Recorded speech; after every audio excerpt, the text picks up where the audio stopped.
Class 7 Hindi किसले भाग 2 और इसका अध्याय हमारा 9 है वर्षा बहार। इस चैप्टर के सारे क्वेश्चंस को हम लोग हल करेंगे। इसके प्रश्नों में पहला प्रश्न क्या है, प्रस्तुत कविता के आधार पे वर्षा ऋतु का हमें वर्णन करना है। ठीक है, देखिए ये जो अध्याय है वर्षा बहार, इनके लेखक हैं मुटुकधर पांडे। तो इन्होंने बारिश के मौसम की जो विशेषताएँ होती हैं, ठीक है, जो खासियत होती है उसके बारे में वर्णन किया है। बारिश होती है तो क्या होता है, बादल गरजते हैं, बारिश होती है, बिजली चमकते हैं, ठीक है, और चारों तरफ पेड़ हरे भरे हो जाते हैं, गर्मी चली जाती है और मोर नाचते हैं और बतख एक पंक्ति में तैरते हैं, गुलाब खिलते हैं। तो यहाँ पे पढ़ेंगे तो ये सारी बातें, ये सारी विशेषताएं तो हो गई। देखिए हवाएं ठंडी चलती है, डालियाँ सब वर्षा ऋतु का वर्णन करेंगे। देखिए हम कैसे लिखेंगे, तो इसका आंसर हमें इस तरीके से लिखना है।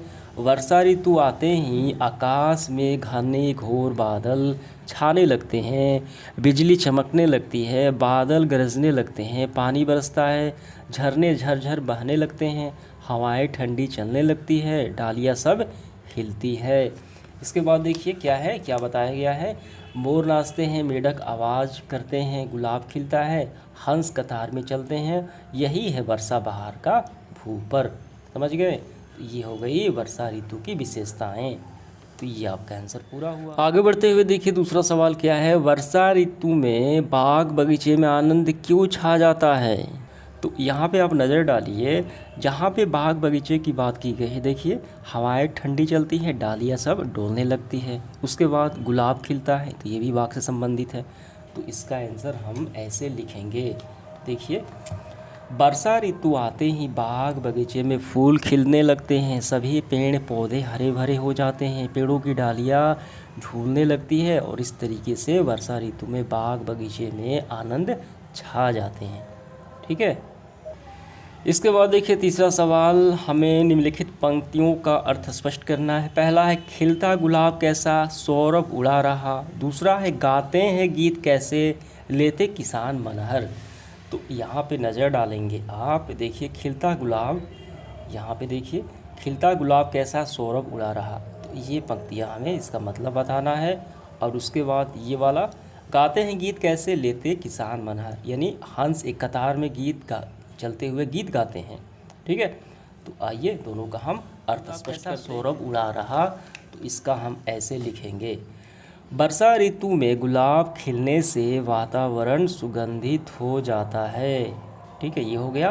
दूसरा है वर्षा ऋतु में किसान का मन आनंदित हो रहे जब हंस कतार बांधे अपना गीत सुनाते हैं।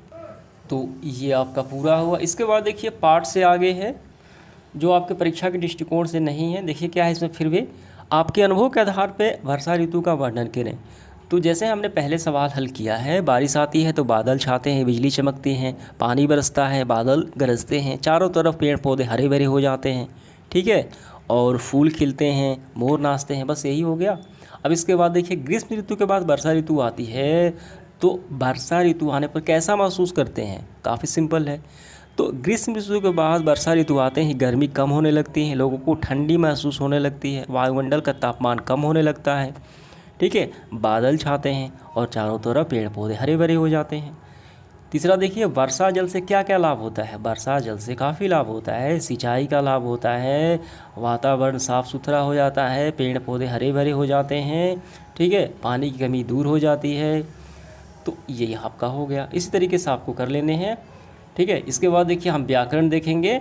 निम्नलिखित शब्दों के विलोम हमें लिखना है, यहाँ पे 4 हैं, इनके हमें उल्टे लिखना है। तो इस तरीके से हम लिखेंगे, सुख का होता है दुख, काफ़ी आसान है, प्रसन्न का अप्रसन्न, सुंदर का कुरूप हो गया, ठंडी का गर्मी हो गया। तो इस तरीके से हमारा सेशन समाप्त हुआ। धन्यवाद।